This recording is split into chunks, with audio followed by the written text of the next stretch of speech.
Sí, buenas tardes a todos. Gracias por la invitación, por nuestro colega Pizzani, por la organización muy amable y que me dejan hablar en español. Con el portugués estoy todavía luchando, inglés habría sido también posible, pero me han dicho que ustedes entiendan perfectamente lo español, pues usa este idioma latino. Ok, quiero hablar de Ignacio Ellacuría. El título cambié un poquito: la filosofía de la liberación de Ignacio de Ellacuría y la historización de los derechos humanos. Empiezo con una cita. La historización consiste en probar cómo se da en una realidad histórica determinada lo que formalmente se presenta como bien común y como derechos humanos, y en mostrar cuáles son los mecanismos por los cuales se impide o se favorece la realización efectiva del bien común y podemos añadir también de los derechos humanos. Estas son las palabras de una charla que el jesuita, filósofo, teólogo y rector de la Universidad Centroamericana en San Salvador, Ignacio Ellacuría, tuvo en el año de 1978 en México, celebrando un encuentro entre científicos sociales y teólogos. Mientras que hay posturas como la del teólogo español Juan José Tamayo, quien celebra la historización de los derechos humanos como aportación innovadora de Ellacuría, también se podría asumir una posición crítica ante de ello. Parece que la historización de los derechos de la persona humana coincide con una relativización de ellos, es decir, son válidos solo en un cierto tiempo particular en una cultura determinada. Además, Ellacuría se distancia del derecho natural, que sobre todo en el mundo católico se entendía como la base de los derechos humanos universales. Ellacuría se distancia igualmente del planteamiento de Kant, que identifica el sujeto humano, que es el fin por sí mismo, Selbstzweck, como el origen de la dignidad en los derechos humanos. Según el jesuita de San Salvador, la idea del derecho natural y la del sujeto humano como base de los derechos humanos se presentan como conceptos abstractos. Por eso perderían su sentido y eficacia e incluso podrían ser elementos de una ideología opuesta a lo que los derechos humanos quieren impedir. Para entender mejor la idea de la historización de los derechos humanos que el jesuita Ignacio Ellacuría expone, quisiera introducir en su filosofía de la liberación y en su concepto de la realidad entera como realidad histórica. Podemos decir que la historización de los derechos humanos es una consecuencia de la historización de la realidad entera. Proponga estas ideas ellacurianas como una tesis de discusión sobre la contextualización no relativista de los derechos humanos y en honor de este jesuita que hace casi 30 años, el 16 de noviembre de 1989, cayó asesinado en el atentado realizado contra la comunidad de los jesuitas en San Salvador por parte del pelotón del batallón Atlacatl de las Fuerzas Armadas Estatales. Su sangre derramada es la prueba de su compromiso en favor de la historización de los derechos humanos, es decir, de la realización histórica de ellos. Ellacuría nació el 9 de noviembre de 1930 en Portugalete, provincia de Vizcaya, en España. En 1949 fue enviado a El Salvador al noviciado de Santa Tecla. Después de sus estudios de filosofía en Quito, es enviado a San Salvador otra vez. Pasa unos años en Austria, Innsbruck, estudia teología bajo la dirección del jesuita Carrana, sigue el doctorado en filosofía en la Complutense en Madrid bajo la dirección de Javier Zubiri. En 1967 vuelve a San Salvador y se incorpora en la Universidad Centroamericana. Desde 1968 es miembro del equipo rectoral desde 1979 rector. Entre tantos, es naturalizado salvadoreño. Su experiencia de la situación latinoamericana, en combinación con el estudio de la filosofía griega de Zubiri y la teología de Rahner, funda el camino para llegar a su tesis central. La filosofía y la teología encuentran su determinación final en una praxis liberadora que reclama el compromiso social y político del filósofo y teólogo mismo usque ad mortem. En su discurso Filosofía para qué, dirigido a los estudiantes de la Universidad Centroamericana, Ellacuría simpatiza con la figura de Sócrates, porque ve todas las cosas sublucidades a la luz del Estado. Es decir, la filosofía no tiene su origen solo en el deseo de saber, de contemplar la verdad de las cosas, sino en una gran preocupación por lo que es el hombre y por lo que es la ciudad como morada del hombre. No le importa tan solo saber cómo son las cosas, explica Ellacuría, sino que las cosas sean, que las cosas lleguen a ser como todavía no son y que por no serlo son falsas e injustas. El jesuita se solidariza con la toma de postura de Sócrates y sostiene que quien quiere superar la falsedad e injusticia de las cosas debe comprometerse políticamente. La verdad de la cosa no se agota en un factum, no es la verdad solo porque la decimos, como dice Giambattista Vico, sino que la cosa se presenta como una obligación, verum quia faciendum, dice Karl Marx. Y Ellacuría asume esta idea cuando confirma: si no nos volvemos a lo que está haciéndose y a lo que está por hacer, si nos escapa la verdad de la realidad, hay que hacer la verdad. Aquí podemos aplicar esta idea a los derechos humanos. Jamás son solo dados como conceptos o principios evidentes, sino que existen como obligación para que les demos realidad y hagamos su verdad.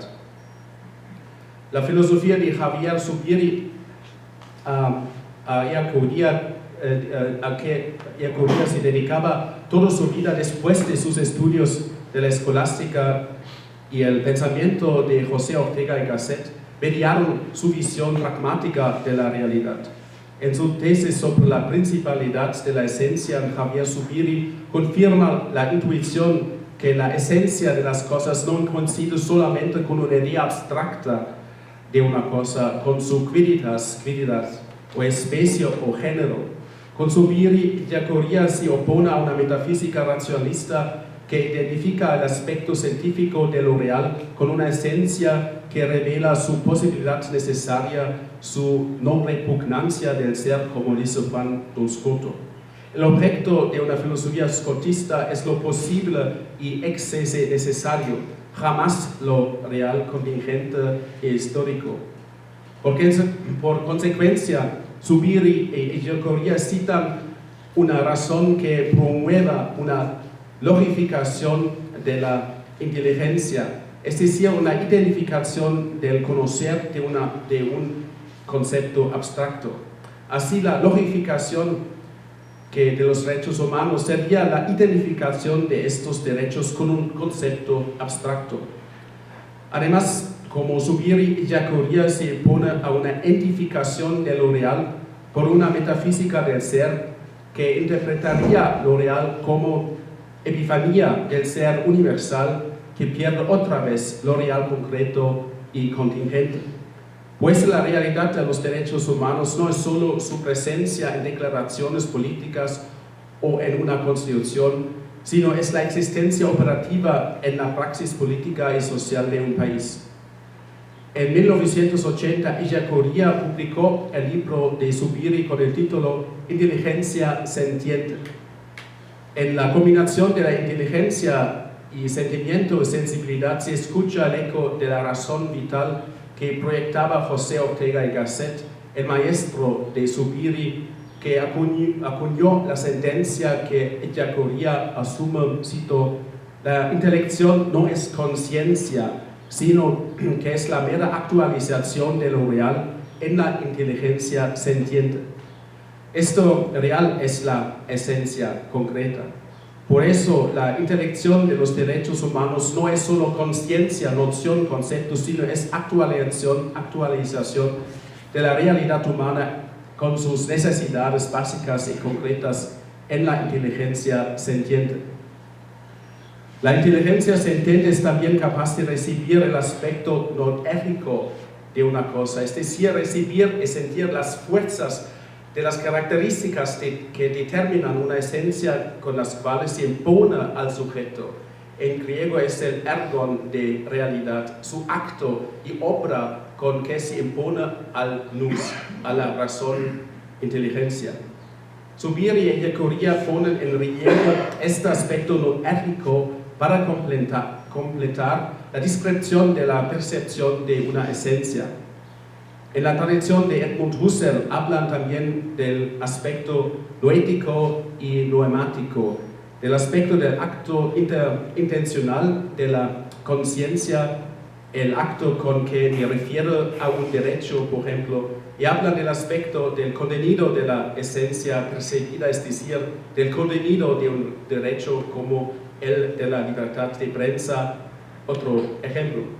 El aspecto noético son las características de un derecho que le dan la fuerza para imponerse a la inteligencia sentiente, para afectarnos y motivarnos a empeñarnos a su presencia real en la sociedad y en el Estado.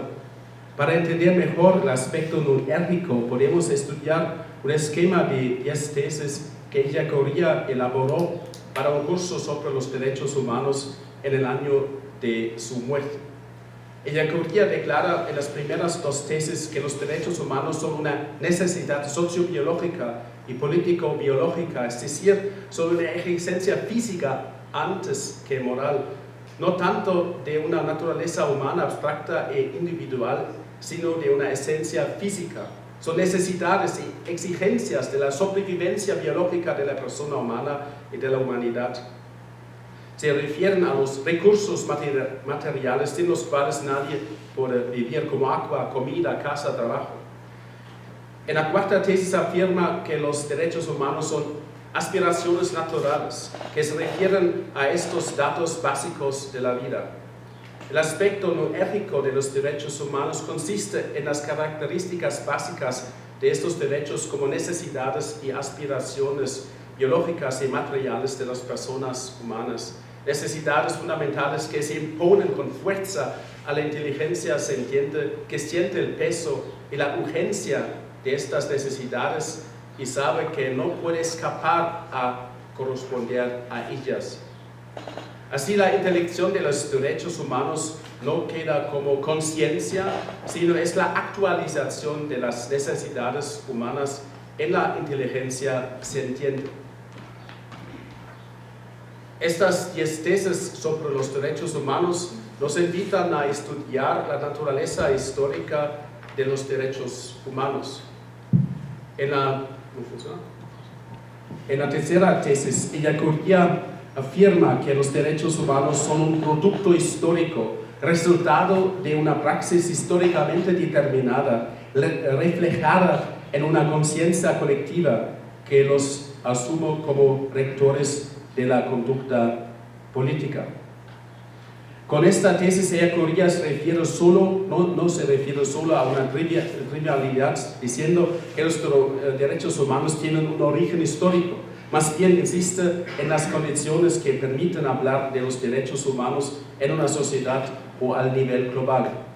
Si los primeros derechos humanos coinciden con necesidades fundamentales del ser humano como comida, casa y trabajo, la conciencia colectiva de un país tiene que poner las condiciones para que los ciudadanos puedan obtener acceso a comida y casa por su trabajo. De lo contrario, una conciencia colectiva puede hablar de derechos humanos y codificarlos en su constitución, no obstante, no son históricamente reales y presentes. La historización de los derechos humanos se refiere a la prueba de que ellos existen efectivamente y que se hicieron productos históricos. Aunque Ellacuría regionaliza los derechos humanos, no los quiere relativizar ni reducir su ámbito de aplicación. Él insiste solo en la conexión entre el derecho y su realidad.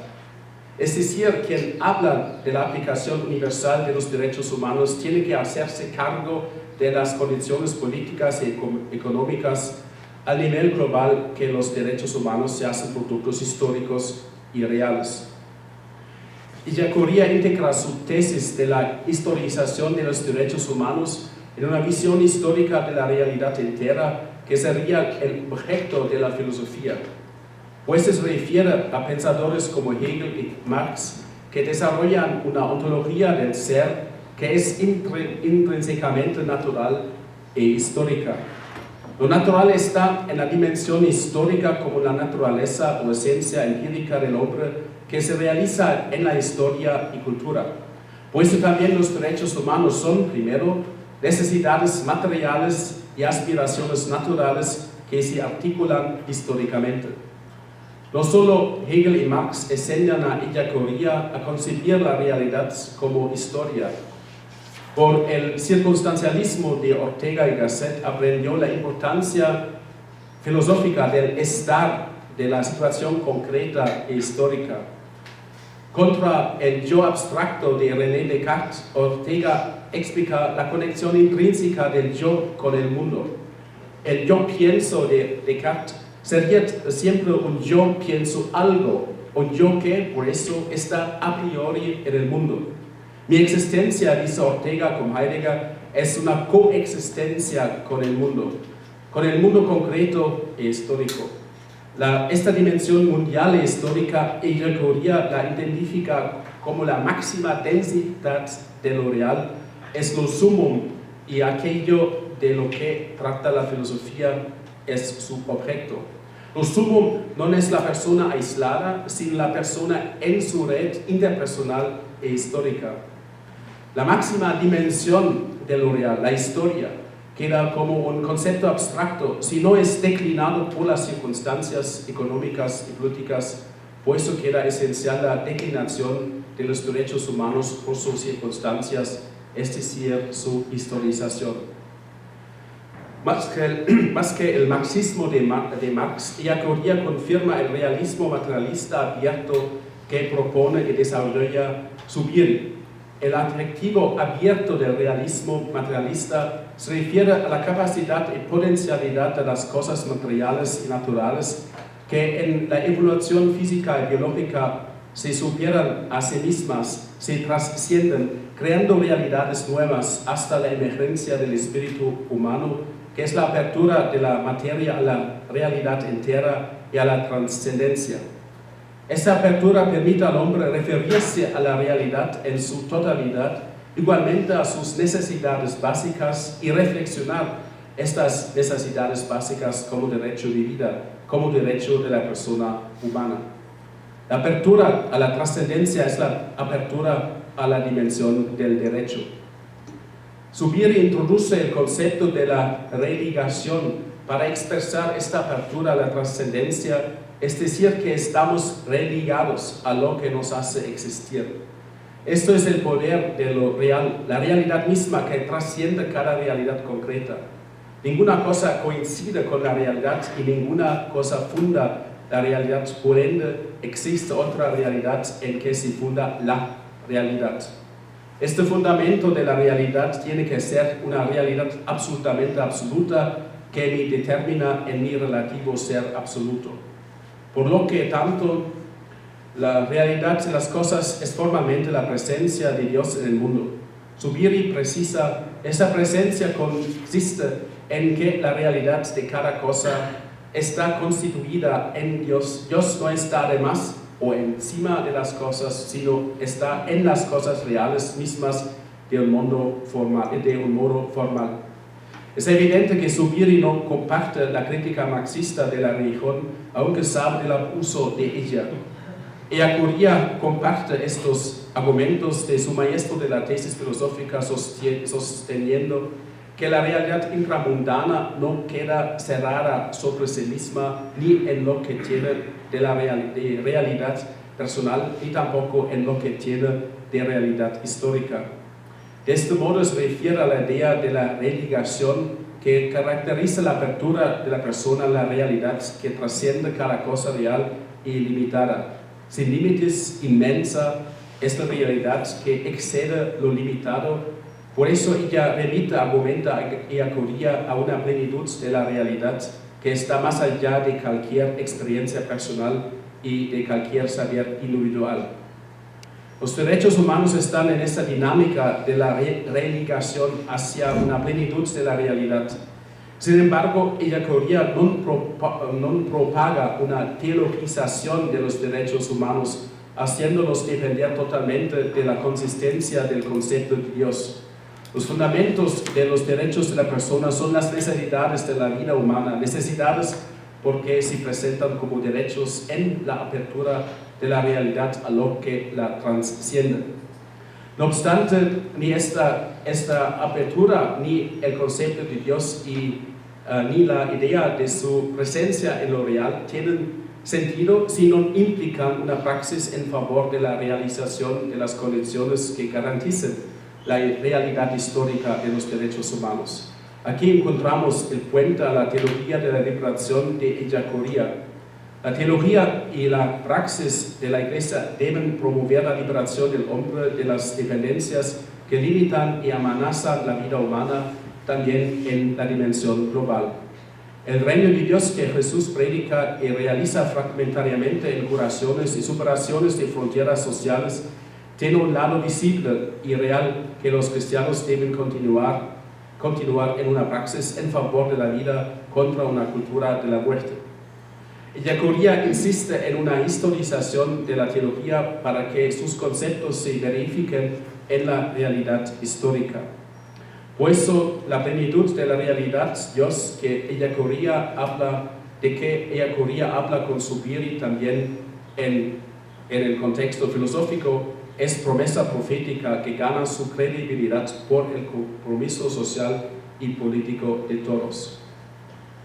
El hecho que el jesuita Ellacuría prefiera un planteamiento secular de los derechos humanos corresponde a su concepto de la unidad del objeto de la filosofía, es decir, de la realidad histórica. Sería un gran malentendido suponer que tanto para Zubiri como para Ellacuría es Dios quien, por su presencia en las cosas reales, une la realidad histórica, constituyendo por eso la unidad del objeto de la filosofía. Lo que Ellacuría propone como unidad del objeto de la filosofía es una relación dinámica a priori de las cosas que él denomina con el concepto de Zubiri respectividad. Respectividad es una característica fundamental de la realidad y significa que las realidades son de tal suerte que ninguna es lo que es sino referida a las demás. Son intrínsecamente respectivas por sí mismas y desde sí mismas, están invertidas las unas a las otras. Esta respectividad no dependería de unas propiedades de las cosas, sino que coincidiera con la realidad misma, con el ser de las cosas. Esta respectividad incluye una apertura a las cosas y de la realidad a la inteligencia sintiente. Nuestro autor diserta que las cosas tienen una respectividad a la esencia abierta que es el hombre, y a nadie que las cosas tienen en sí mismas la condición de convertirse en sentido para el hombre. Por su respectividad a la persona, las cosas forman un constructo con el hombre y le ofrecen posibilidades con las cuales el hombre hace su vida biográfica y con las cuales el cuerpo social hace su historia. La respectividad constituye la unidad de la realidad histórica. Aunque Ellacuría no lo dice de forma explícita, podemos concluir que los derechos humanos son formas de esta respectividad. En la inteligencia sintiente se presentan las necesidades básicas humanas con su base en la evolución de la vida y exigen reconocimiento teórico y práctico en la convivencia y políticas humanas, que es la forma humana de la respectividad. La tesis de Ellacuría, que la realidad es una realidad histórica, implica que la realidad es hecha por el hombre, es producto histórico como los derechos humanos. Con un juego de palabras, Ellacuría diseña esta responsabilidad de la persona humana por la realidad. Dice, primero hay que hacerse cargo de la realidad, que se refiere al estar y conocer la realidad, que ya tiene una implicación ética, un cargar con la realidad. Es decir, que la persona asume responsabilidad por las cosas y los demás, por sus verdades reales. Asumir responsabilidad exige encargarse de la realidad, es decir, un hacer real con que se respalda que las cosas y personas encuentren su verdad en la praxis, en el trabajo, por ejemplo. Encargarse de la realidad es, en fin, la forma en que los derechos humanos encuentran realización, historización auténtica. Después de esta integración del concepto y método de la historización de los derechos humanos en el marco de la metafísica Ellacuría, el marco de su comprensión de la realidad como realidad histórica y objeto de la filosofía, quisiera dar más ejemplos de esta historización que implica igualmente una problematización de los derechos de la persona humana. En su artículo sobre la historización del concepto de propiedad como principio de desideologización del año 1976, Ellacuría se refiere al 22º Congreso del Partido Comunista Francés, donde se proponía y practicaba este método de la historización. Ellacuría asume este método comunista y explica que la tarea de la filosofía consiste en la desideologización de los derechos humanos para salvarlos contra su abuso. El jesuita conoce la crítica de los derechos humanos según Karl Marx. Ellos justificarían tendencias egoístas del individuo que quiere negar formas de su dependencia por los demás. Ellacuría acepta esta crítica marxista y por eso conecta los derechos humanos con los derechos humanos que son derechos del individuo con la idea del bien común. El bien común se entiende como la coincidencia de la realidad auténtica de los derechos humanos más allá de una interpretación individualista de ellos. Solo esta coincidencia del bien común con los derechos humanos asegura la interpretación correcta y historización adecuada de ellos. Ahora no son abusados por individuos, por una élite, por una clase social o por una parte del mundo. En este sentido, Ellacuría contesta a la crítica marxista de los derechos humanos como defensa unilateral del individuo solo. El abuso de los derechos humanos ocupa un gran espacio en las reflexiones de Ellacuría. Tomamos el ejemplo de la propiedad privada. Es un derecho natural de la persona, se dice. Además, observa Ellacuría, muchos entienden la propiedad privada como inspiración para iniciativas económicas, garantizando un desarrollo del país. No obstante, contesta que el derecho de la propiedad puede causar lo contrario en un determinado cuerpo social en que la propiedad de tierra agraria y recursos financieros están concentrados en las manos de unos pocos. Defender el derecho de la propiedad privada equivale ahora, de hecho, a defender una clase contra la mayoría de los pobres. Para superar esta asimetría en la sociedad, Ellacuría requiere reformas y favorece distintas formas de propiedad, también formas comunes que conocían los indígenas. No comparte la tesis de Rousseau y de los comunistas que la propiedad privada es el pecado original que se puede solo superar por su abolición. Más bien pone como criterio el bien común que requiere una abolición de la pobreza y de la injusticia social. Una reforma agraria puede ser un medio para alcanzar este fin. Ellacuría argumentó que también en la tradición filosófica la propiedad privada ha sido considerada un derecho natural de segundo nivel. Por eso cristianos que se hacen monjes renuncian a este derecho sin dañar su propia dignidad humana. En el primer nivel están los derechos que se refieren a las necesidades biológicas de las personas. La propiedad privada tiene que servir a esta necesidad de todos al bien común. Otro ejemplo, la historización del derecho de la libertad de prensa.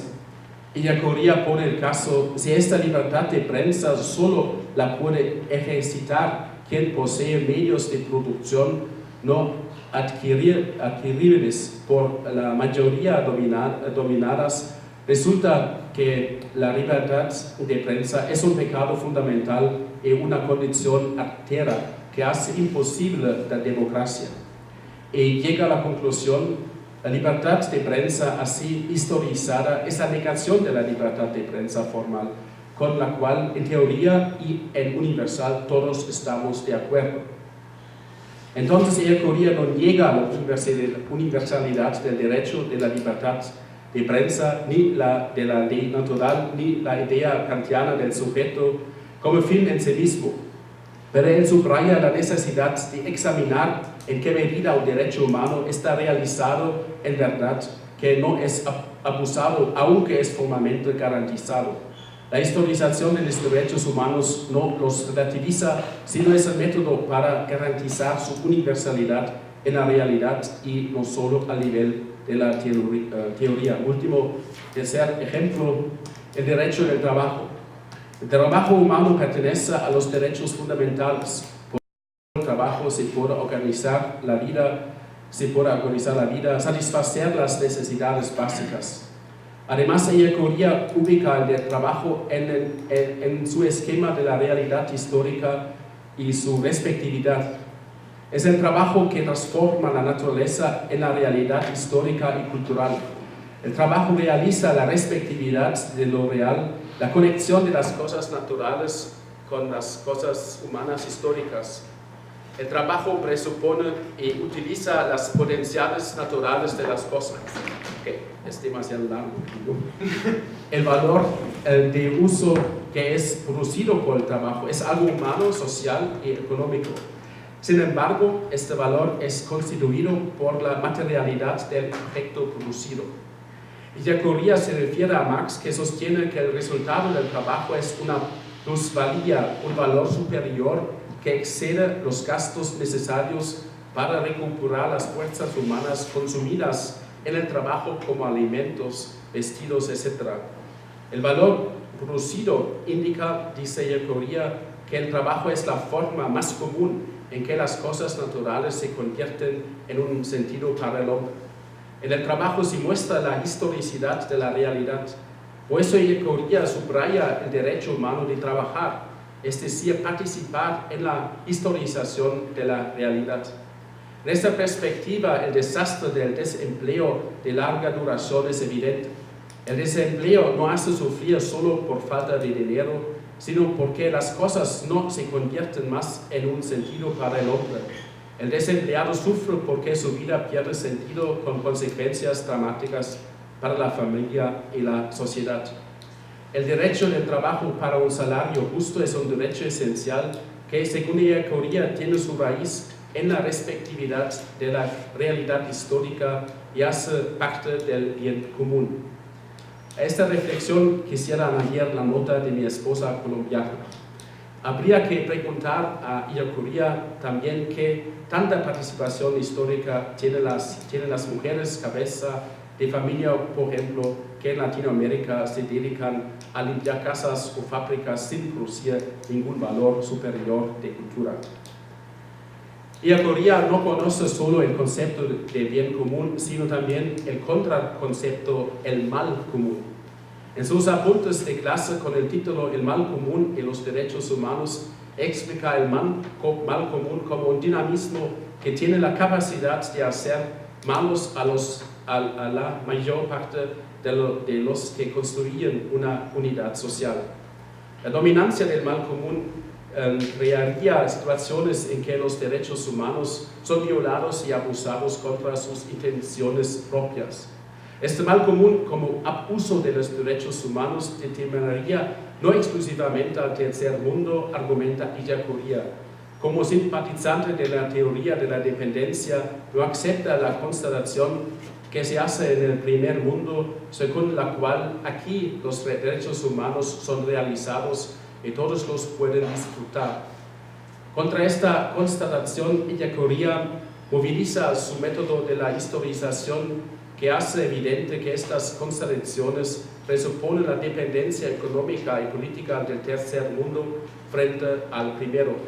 Solo el bienestar del primer mundo por el malestar del tercer mundo constituye las condiciones que posibilitan la realización de los derechos humanos en el primero.